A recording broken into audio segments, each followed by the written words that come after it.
Relationships are difficult. Everybody knows that. Most people think it's because of money, sex, kids, work, or who picks up the socks.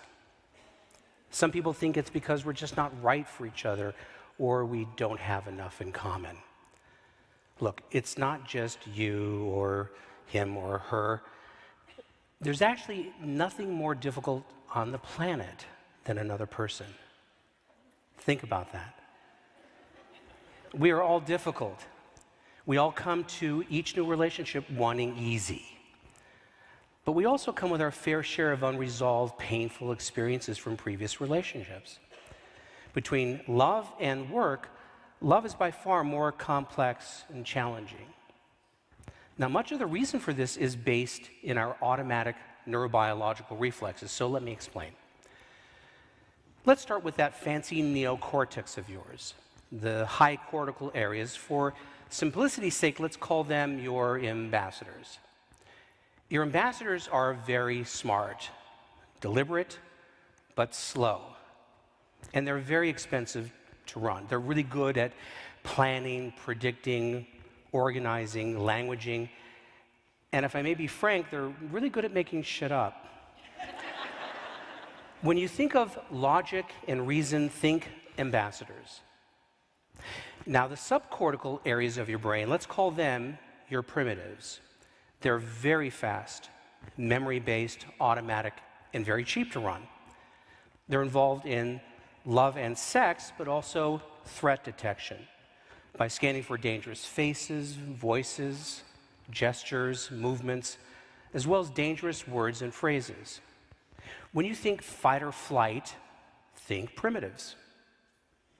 Now, thanks to your primitives, your day is 99% fully automatic.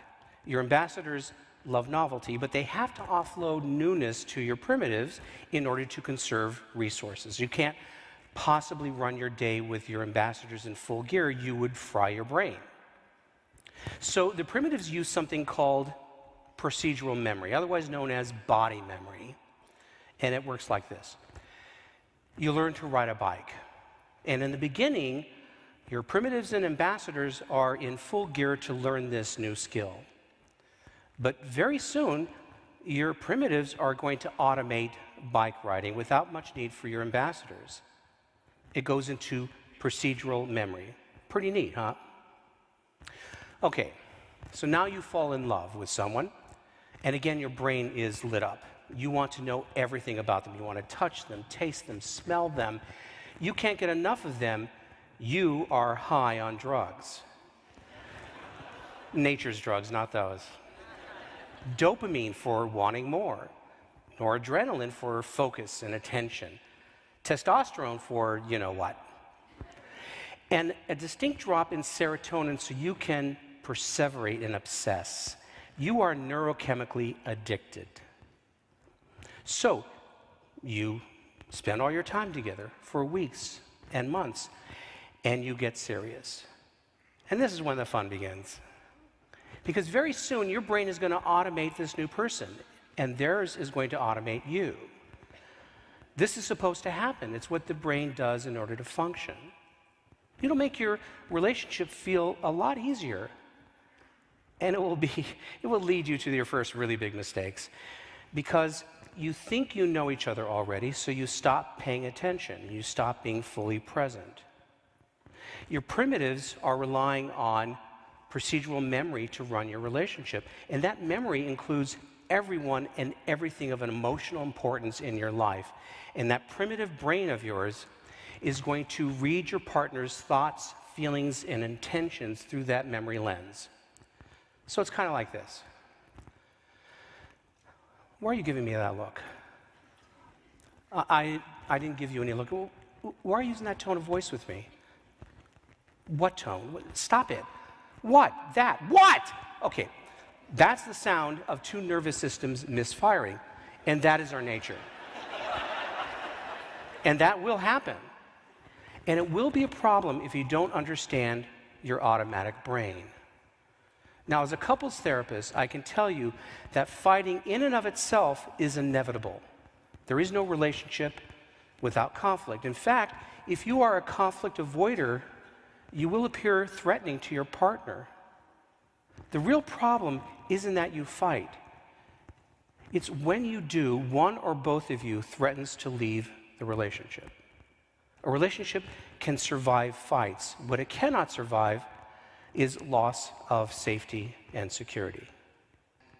Communication, memory, perception, all error-prone. Human communication, even on a good day, is terrible. We're mostly misunderstanding each other much of the time. When we feel good, we don't care that much. When we don't feel good, we care a whole lot. And when stress goes up, human communication gets a whole lot worse. Memory is unreliable. Memory is faulty, folks. And in a fight for whose memory is right, you're probably both wrong. Your perceptions are like funhouse mirrors. Your perceptions are constantly being altered by your state of mind and your memory. They're constantly playing tricks on you. If we assume that our communication, our memory, our perception is the real truth, that's hubris. And that will get us into trouble. Now, before I go on, I want to be clear about threat. If you are in an abusive relationship, you must get out. I'm not talking about big T threat, only small T threat. The kind that we have to deal with day in and day out as we bump up against each other and we fight. But why do our fights spin out of control? Well, it's because real time is too fast. And when we feel threatened, we act and react with our primitives. Our ambassadors actually have no idea how we got into this place. And so it makes shit up. I'm right, damn it, and here's what sounds really good to prove my point. And you really have no idea what you're talking about. But you sound so confident.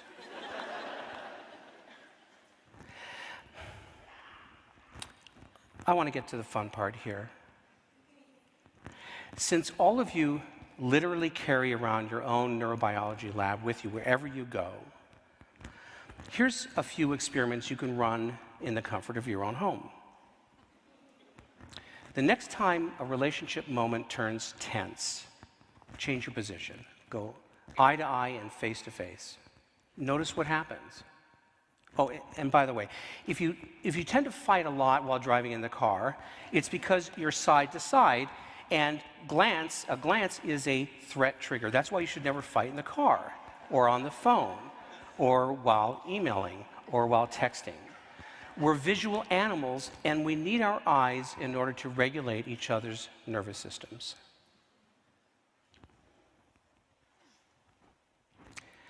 I want you to understand that what I'm talking about here happens to everyone, regardless of personality, previous experience in history, relationship experience, or trauma. No angels, no devils here. We are all capable of becoming threatening, even to those we love, and we're all capable of making huge mistakes and errors in communication, memory, and perception. All of us. The decision to be in a relationship, the decision to be in a committed relationship, loving, secure functioning, means being in the foxhole together and protecting each other from the dangers out there. It's not just about getting our own way. We're supposed to have each other's backs. I've seen far too many relationships end before their time because people cannot get this simple concept. Our major job is to protect each other and make each other feel safe and secure. The world is a dangerous place. It's always been so. And right now it feels a little scary. If we don't have each other's backs, who will? Thank you, and good luck with your relationships.